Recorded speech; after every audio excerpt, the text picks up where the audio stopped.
Welcome to this episode of Biz Jet TV, where we're going to be talking to a Hondajet crash survivor. Yes, very interesting. There have been 25 Hondajet crashes since the plane started flying back in 2015. And there have been no fatalities, which is the good thing. There's lots of similarities between these crashes. So we'll be talking to Omar Haedo, who's an entrepreneur from Miami, and we'll be hearing about his journey into entrepreneurship, how he set up his company, which is an insurance company, how he got into flying and why. He started off with a Mooney, then moved on to a TBM, and then on to the Hondajet. And we'll be talking about the crash, how the crash happened. He'll be talking about the mistakes that he made that caused the crash. And we'll be talking about is there a design flaw in the airplane, about the fact that some insurance companies now are no longer insuring people to fly the Hondajet. So we'll be talking about all those technicalities as well. We'll be talking about the different deals that he's managed to do as a result of having his own airplane, the flexibility it gives him, the opportunity to take his family with him on trips and that. And so, yeah, great interview overall. So I invite you to listen through the whole interview. Omar has a very interesting story to tell. Very humble man.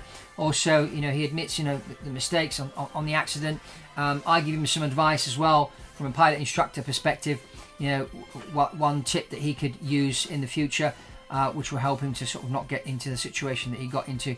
So anyway, lots and lots of content. We'll get into that in a few moments. But if you haven't subscribed to Biz Jet TV, subscribe to the channel and click on the notification bell so that every time we publish you get notified. And get yourself a copy of The Quantum Economy. My latest book is out now, been out a few months. You can click on the link below to get yourself a copy. Lots of information on here on the business of the future, how to join the quantum economy, start growing your business quantumly, as I say in the book, and the private jet plays a key role to that. And there's a lot of juicy information in here. If you are thinking about chartering, leasing, or buying a private jet, you need to get a copy of this book and read it, and then reach out to me, and we can go one-to-one call and come up with a special private jet strategy for you.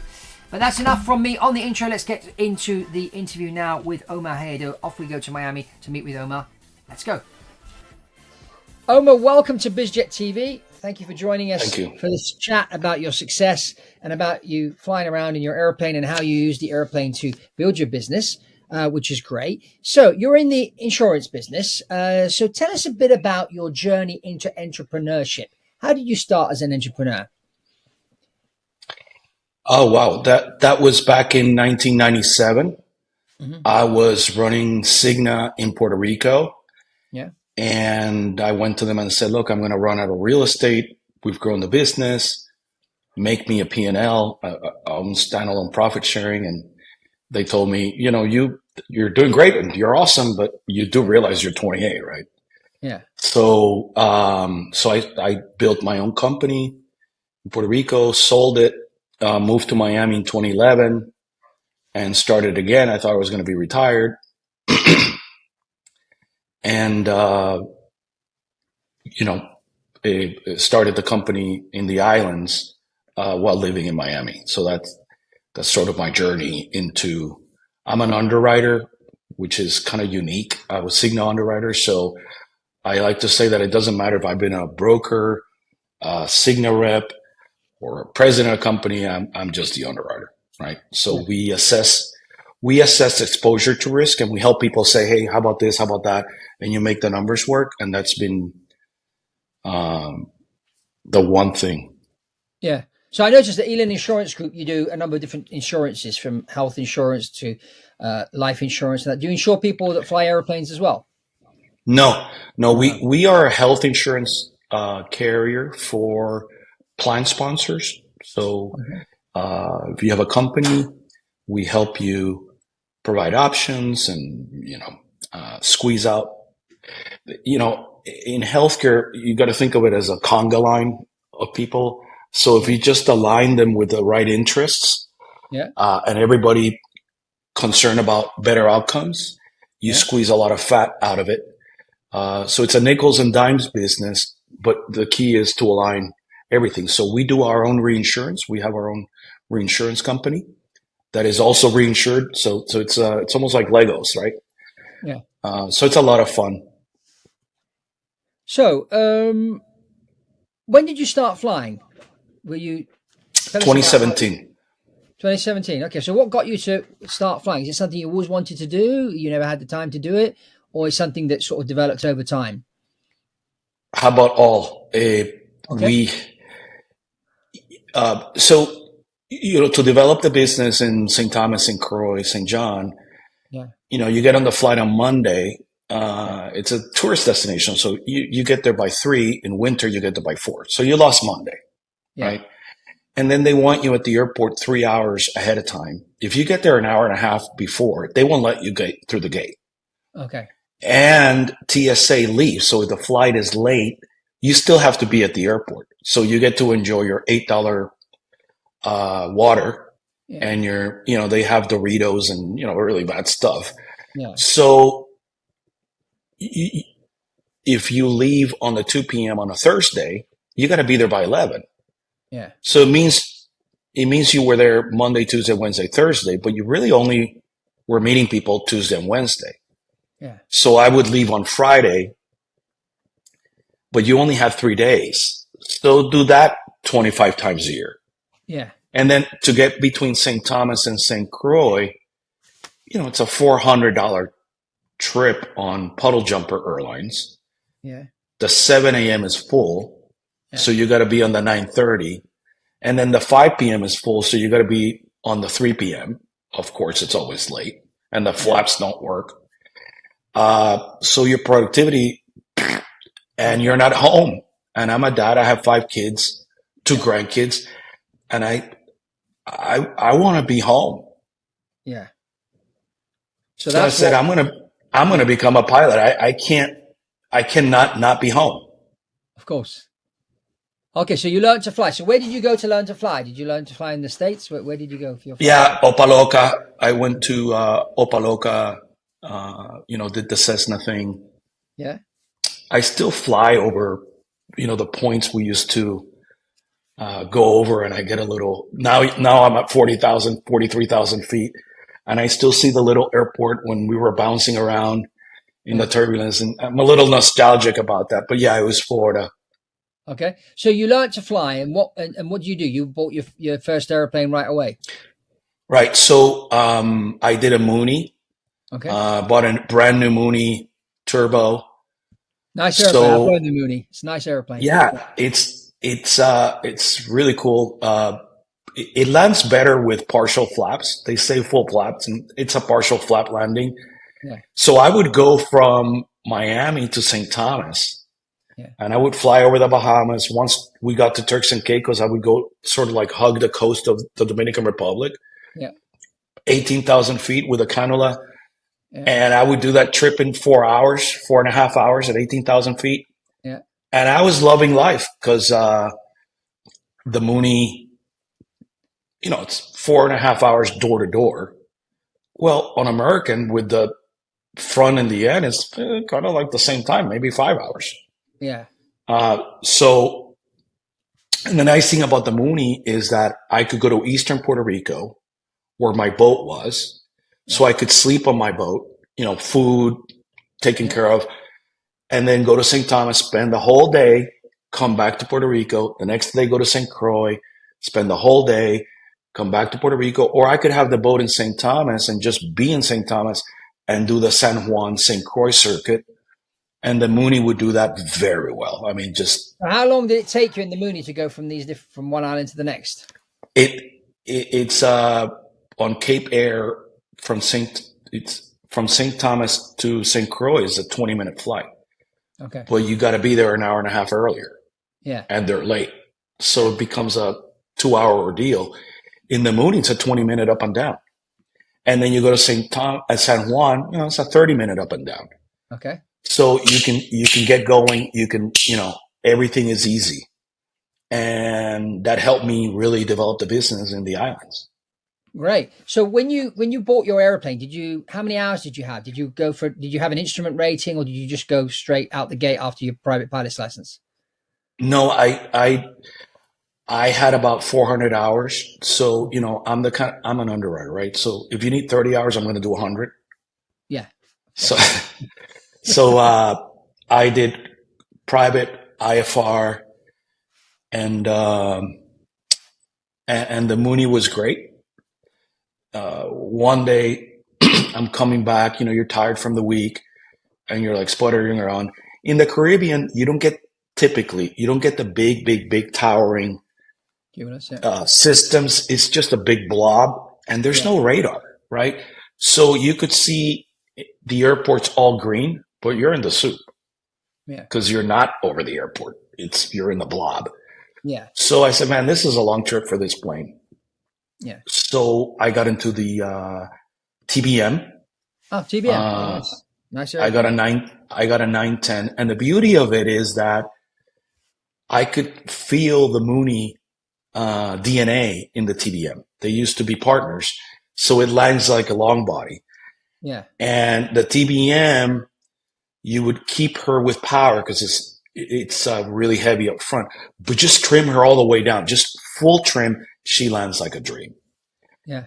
And I did the TBM for a while. So now instead of 18,000, we're doing 31,000 feet going down, 30,000 feet going back, pressurized. Life is good. And I love my TBM. I mean, I flew in a year. I had that TBM for 14 months. I flew it 500 hours, 600 hours. Wow. So how That's many when hours did you have total time when you bought the TBM, when you moved from the Mooney to the TBM as a pilot? How many about hours? 600, about 600. Okay. And did you get your commercial pilot's license in the meantime, or yeah, you did? I got the commercial on the TBM, Okay. and that was a lot of fun. Commercial is like a BFR lazy eights, you know. Yeah. I that was my most fun rating, and I flew down there on the TBM, and it was a dream. One time, I was coming back at 30,000 feet going west, and it was bumpy, it was soupy, and I could look up and just see clear, just like 1,000 feet on top of me, like maybe 2,000 feet. And I am, you know, Yeah. and I said, look, you're doing this a lot. You're flying the living, you know what, out of this airplane. So I heard about Hondajet, and I emailed the guy. I said, you know, and within a month, my TBM was sold, and I was at flight safety getting turbofan rated. So how many hours did you have when you transited onto the Hondajet? About 1,100. Okay. And flight safety was just a whole new thing. Yeah. You know, TBM has a wonderful app where it rates your proficiency in the key metrics, and they have a wonderful group of people that just fine tune it, like pitch and you know, it's not static. I was in the top 1%, top 1%. I always show my family, hey, I'm really good at this. You know, it becomes a little bit bad because, you know, we're all type A and we want to win when it's really about safety. Yeah. So I admitted I was really proud of my top 1%.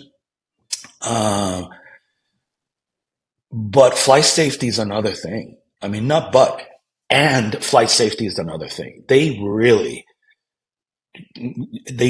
take you to professional airman standards. And I love that. My kids are in the plane. I'm flying with my kids that work with me. Yeah. And to have that turbofan rating and to be that, you know, to that level of training was very endearing to me. Yeah.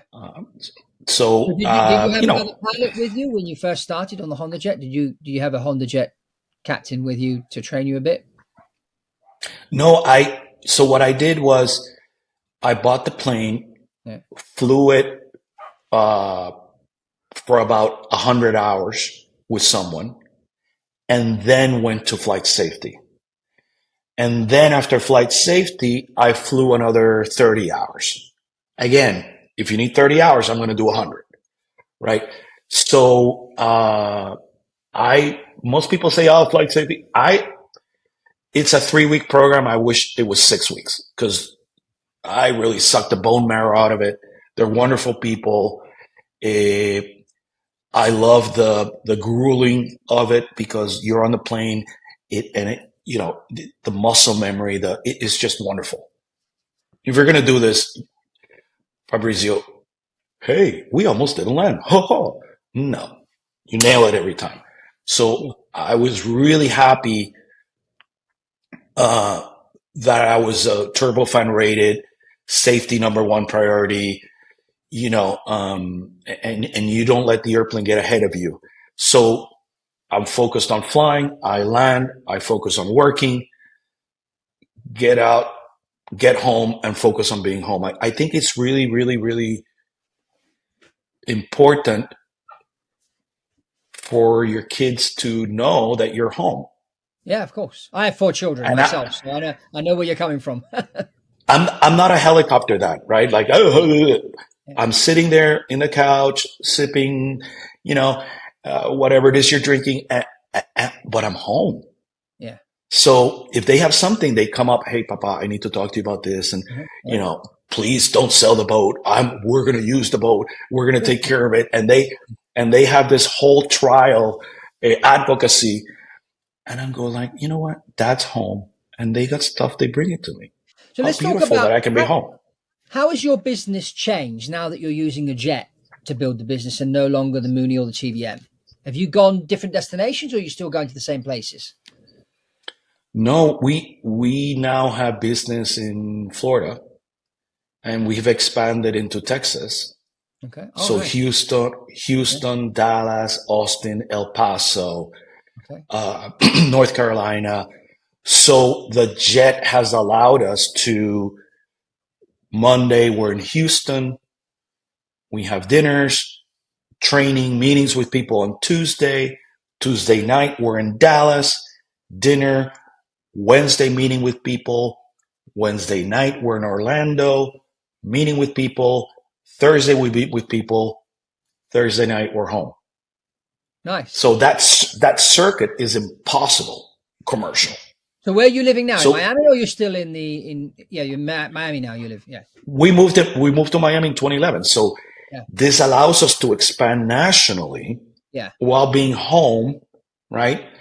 And the cycle time of you get to Wilson Air in Houston, get the car, you are ready for business. Yeah. 5 minutes, 10 minutes after landing. Yeah. And you use it to go to the islands as well, because it's nearby with the jet. It's nice and comfortable. So in the islands, you go to San Juan. We do business there. We got to get pan solao, the Puerto Rican bread, or my kids will kill me if I come back without it. Okay, and then you do St. Thomas the next day. You do all day St. Thomas, night in St. Thomas. The next day you do St. Croix, all day in St. Croix. You come back home. So any of your kids learned to fly? Have any of your kids learned to fly? 27-year-old can do comms, and he wants to get rated so that at least he starts getting time. Okay. But he's given me 2 kids, and I'm riding him pretty hard. So he says, I got to be a dad too. So they enjoy being up front and doing comms. Yeah. Okay. 12.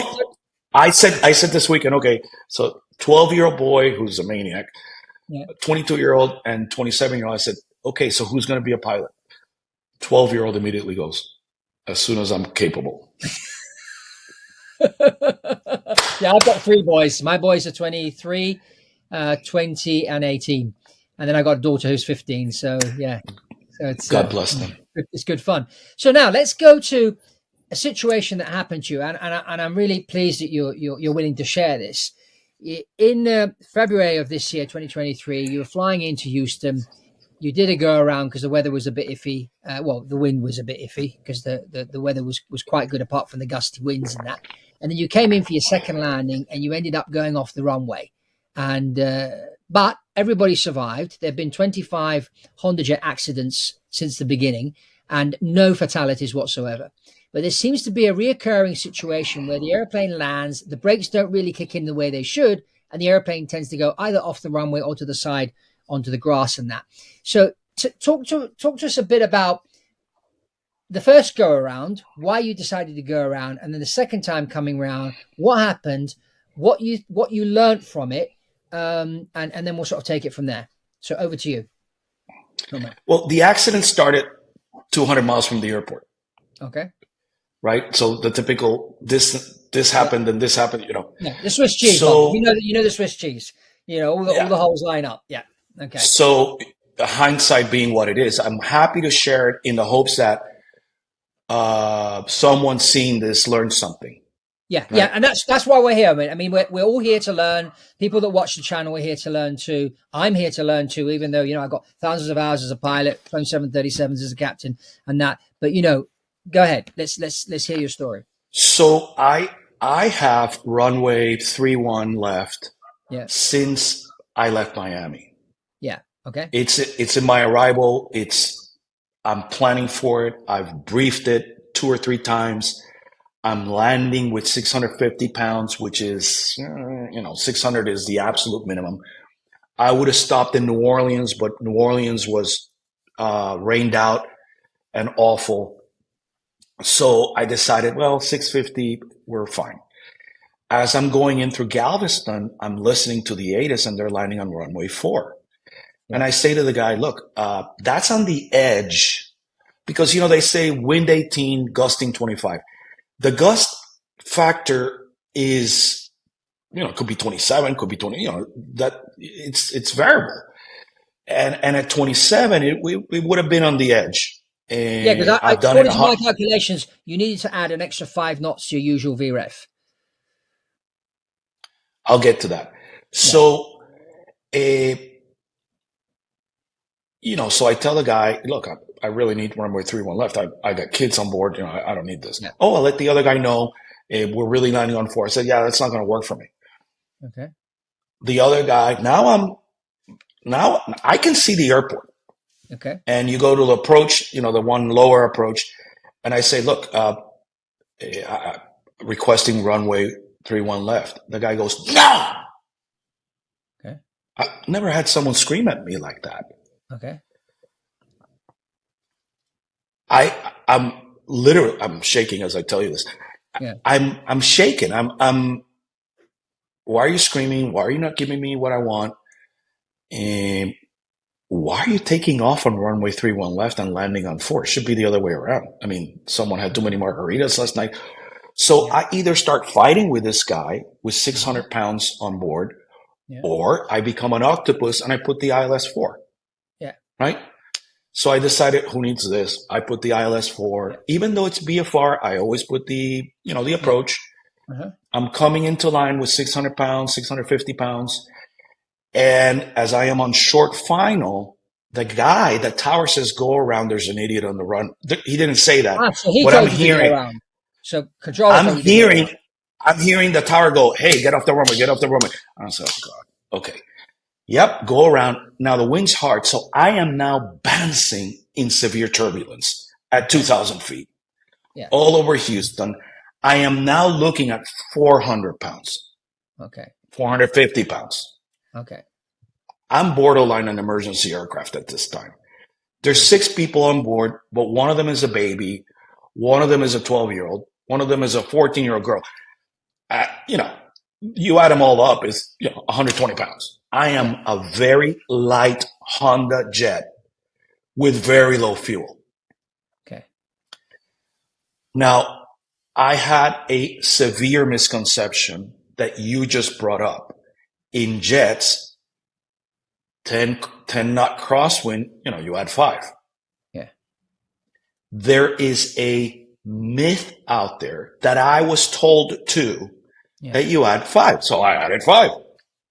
Except you do not bold, underline, font 40, italics in red. You do not add to BREF on a Hondajet. Okay. If you land her at BREF, it don't matter the wind, she's going to settle down. There is a misconception in the flying community of adding to BREF. This plane, by adding 5 knots with those conditions, with an incredible light condition, you can't stop her. And that's why they've had all these incidents of veering off the runway then, because people were applying the usual rule you do on all jets, where you take the difference between the gust and the wind and you divide that by 2, and that's what you add to your VRF, which in your case would have been 5 knots. Yeah. And I did. Yeah, and you did. And I could swear, and I could and I could swear my mentor pilots, and Yeah. it's like this, it's like this lore that is out there. Thanks to me and my unfortunate situation, this has become biblical truth at flight safety, and we are just pounding on people. Do not add to BREF. Okay. BREF is your friend. You are at BREF by the final approach fix, and you are stable, and we are mimicking. By the way, this is not unique to the Hondajet, right? The CJ pilots, the Phenoms. It as the brand matures, Hajopa is mimicking the safe to land from the CJ pilots, and we're going to have a conference now dedicated to safety, where you will go out of there in your sleep going, I will not have to be ref. I will not have to be ref. Because if you fly the plane by the numbers, she's a dream. Yeah. Don't, fly by the numbers. Don't add to it. Don't have these half-baked ideas that apply to other airplanes. You're coming in, you've got a crosswind, so you're doing your crosswind correction. You've got your VRF plus 5 because that's what you were taught. When you touch down, what happens? Well, in Houston, I'm used to crosswind, right? I don't know of a single landing in the islands that's not crosswind. Yeah. I think the guy was drunk when they did the runway. The wind's always this way, so I'm going to do the runway that way. I mean, so I'm used to crosswind. So, you land, you put it, you put into it. I never had braking action. A guy on the field said, so I have the wing low. Yeah. A guy on the field said that my upwing got lifted, and he saw the plane cut. Okay. Did you keep the crosswind correction in when you were on the ground? Yeah, and theory, speculation is that I got a vortex or wind shear vortex that lifted the right wing. She was too fast and too light, Fabrizio. Yeah. 5 knots that's what people don't understand. 5 knots makes a huge difference. Yeah. And I was so light on passengers. I was so light on fuel. Yeah. I was a walking emergency aircraft. Now, if you would have told me 100 miles before that you're not going to give me runway 4, I'm diverting. I don't need this. Yeah. You were screaming at me as I'm looking at the airport, number 1. Yeah. Number 2, there's a very, very, very good word. Unable runway 4. So did you have 650 pounds because you had max fuel on board? So it was an endurance problem. So it was either stop somewhere in between and refuel, or you were making it all the way to Houston with kind of minimum fuel. No. 600 is my personal minimum. Ah, okay. Could you have had more? Could you have had more fuel? No, because I would have had to stop. I would have had to stop at New Orleans, but it was rained in. Oh, okay. So you couldn't make it in one hop. Yeah. Okay, I get it. Yeah. So I'm landing at 650, which is, it's okay, but sort of getting to yellow. Yeah. But I'm planning on 3-1 left. You changed the deal on me. Yeah. I mean, I'm looking at the airport. So that's why I say it started 100 miles out. Now, what would I do differently? They don't teach you this, and I'm not suggesting you become arrogant or in any way disrespectful. Yeah. But the word I use is contend. Yeah. Houston, unable runway 4, require 3-1 left. He wants to start screaming. Okay. I'm going to say it one more time. Unable runway 4, require 3-1 left. Let me know if you need me to use the next word. Yeah. You want to scream all you want? We'll talk about it on the ground. I'm landing on 3-1 left. I requested it 3 times. You're screaming at me. You're sitting there watching Nintendo and a cup of coffee. I'm up here bouncing. That's not right. And that's on you. I am going to contend with you. I'm going to contend with you to get what I want. So do you think maybe the low fuel situation and the controller not giving you the runway you wanted, do you think that those 2 factors could have put more stress on you? that you didn't, maybe you would have performed better if you hadn't had those two factors on your shoulders as well? It's a chain, right? It's a Swiss cheese. Yeah, So you changing the runway on me, I have to become an octopus, right? All the numbers, the ILS, the brief, blah, blah, blah. I'm basically doing downwind to runway 4. While doing this, it's bouncing because I'm low. Yeah. Now I have to go around because some guy is not off the runway. Yeah. Now I'm really down on fuel. Okay. I am bouncing rattled. Yeah. I got the wrong BREF because I'm at +5. Yeah. Don't do that. So this is the 2 learnings. Yeah. Fly the numbers, learn to contend. They don't teach you to contend. I've flown 1,400 hours. I had never had someone scream at me, screaming, "What are you doing?" Yeah. And by the way, does someone have too many margaritas? The airport's upside down. You should be landing on 3-1, taking off on 4, not the other way around. Someone had too many drinks last night. That will happen. You're still piloting command. You need to respectfully contend and get what you want. You're better off assuming they want to kill you. Yeah. You're better off assuming they want to kill you, so you respectfully decline to be shot at. So when you landed, that's the 2 learnings I would tell people to. Yeah. So was your aircraft damaged much or not? No, I mean, I landed. I was going sideways. I felt it kind of like maybe a wind vortex or whatever. And I started going sideways, and I knew I was going to go to the stoppage area. Yeah. And I would rather do that than try to start, fixing it and start going wiggly and become a ball of fire. So it became, okay, just let her rest. I was stepping on the brakes the whole time, never had braking authority. Okay. And we stopped in the grass and, we exited. I did the emergency thing.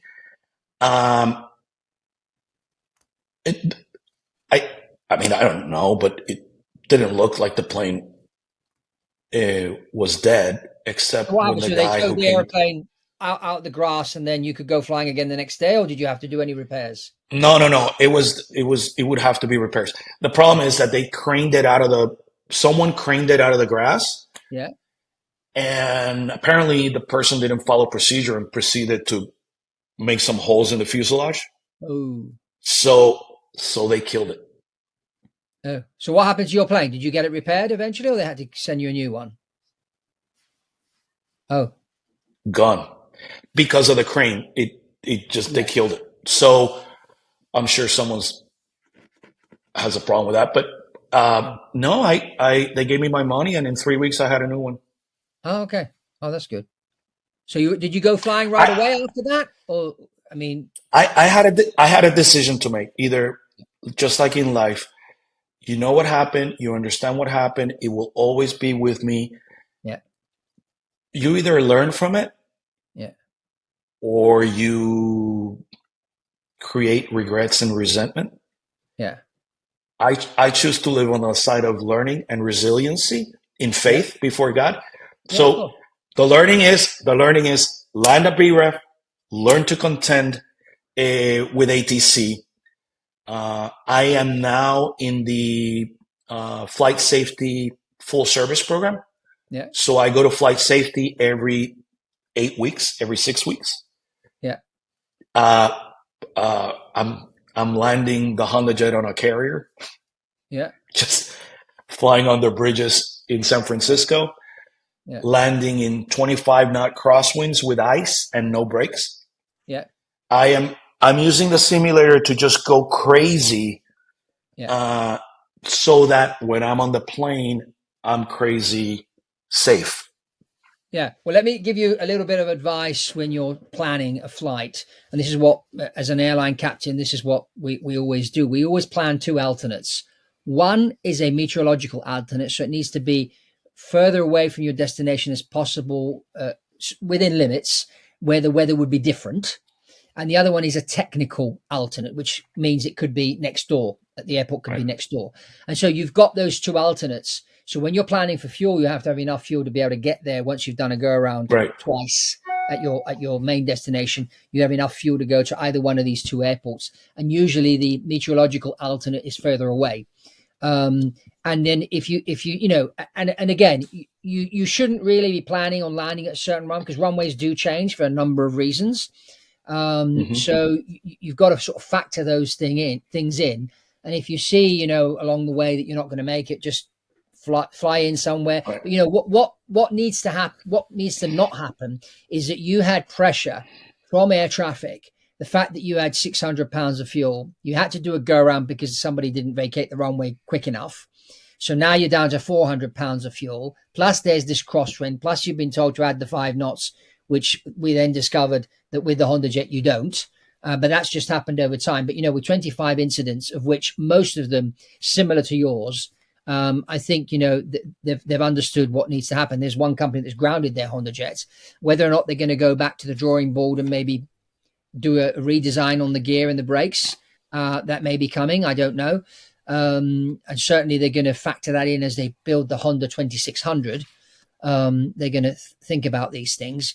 And of course, it's a balance between probably the design and the pilot training, trying to get that right in order to stop these things from happening again. I mean, the good thing is that out of all these 25 incidents / accidents, there were no fatalities, 0 fatalities. And that's good. That means the airplane is robust under that aspect. But, you shouldn't be having so many runway excursions, though.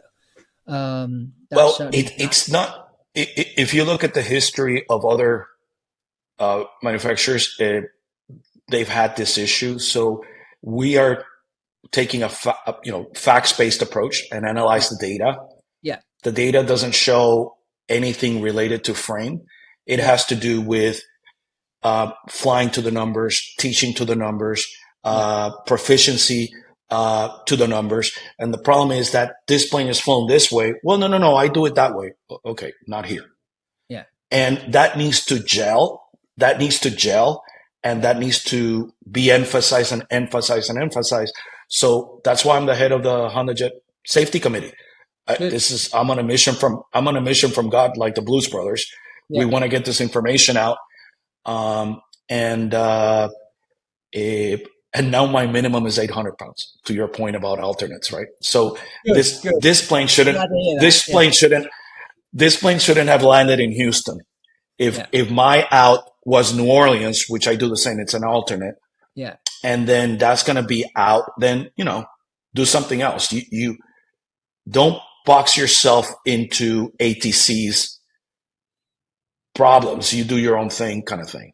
Yeah. So, I mean, air traffic control have been renowned to vectoring people around the skies in the wrong way. I had an incident happen to me very, very early on when I was building my time to get my commercial pilot's license, where they gave me a radar vector, and if I'd followed it, I would have crashed into a mountain.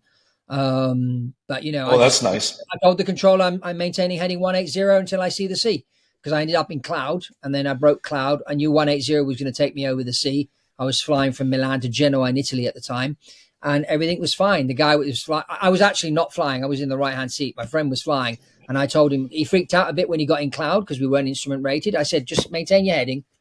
And the controller said, turn right. I said, no, we're not. We're continuing on heading 180. And we did. And that was it. And 2 weeks later, a similar situation happened to another airplane. They followed air traffic control and they crashed into a mountain and died. So you got to be very, very careful. You've always got to understand what the controller is telling you to do. But at the end of the day, ultimately, it's your decision. You're the one with your backside up in the air, as I say, and with the people sitting behind you, relying on you to bring them down safely.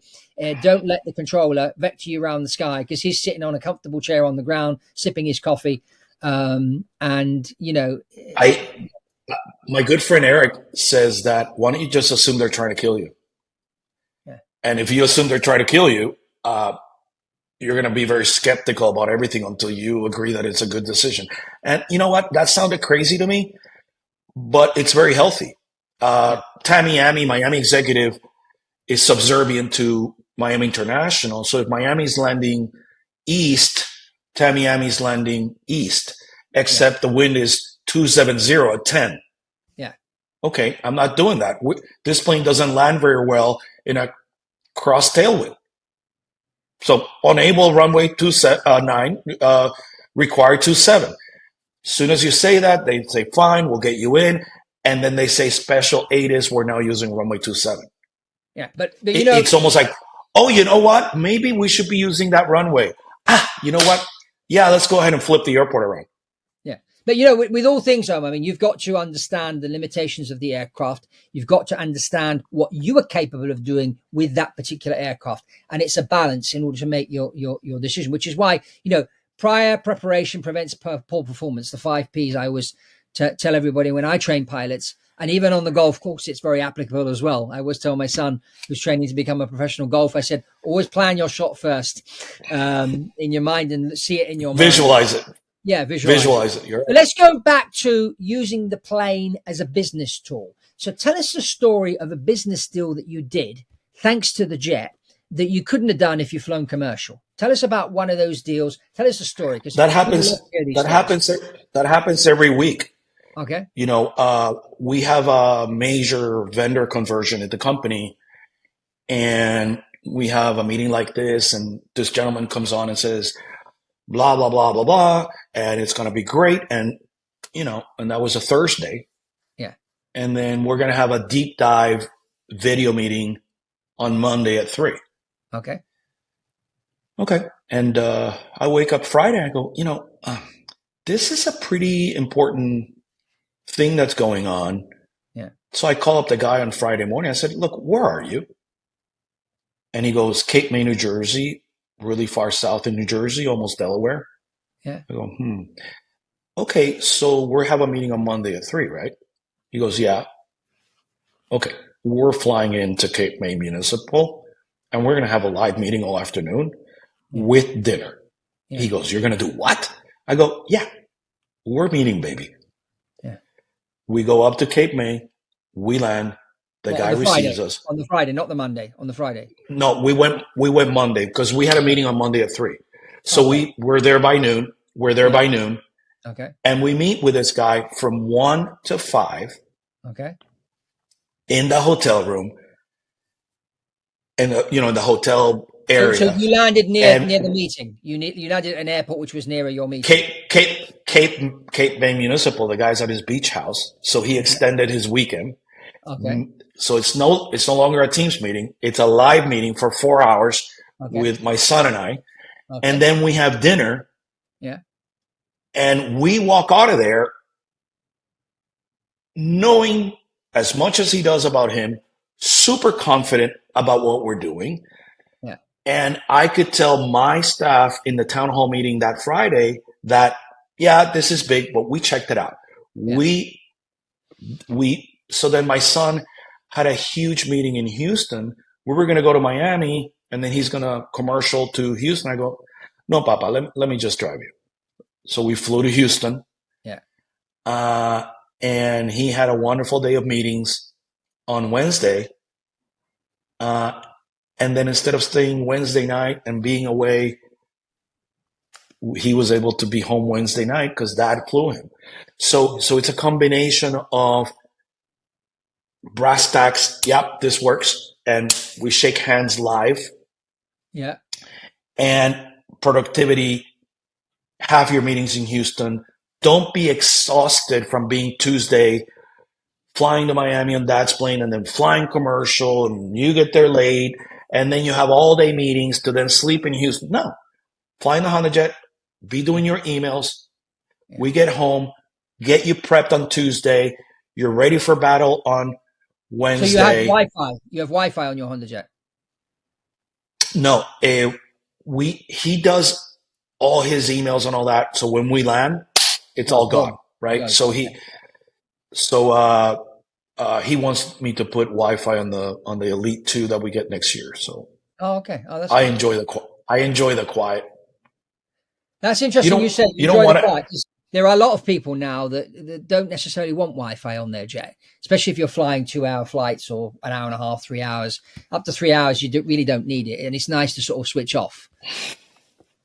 Not only that, I mean, I wouldn't use it, but my kids are in the plane and they work, so they would use it. But you know, you're briefing your approach and you get an email that your largest account canceled.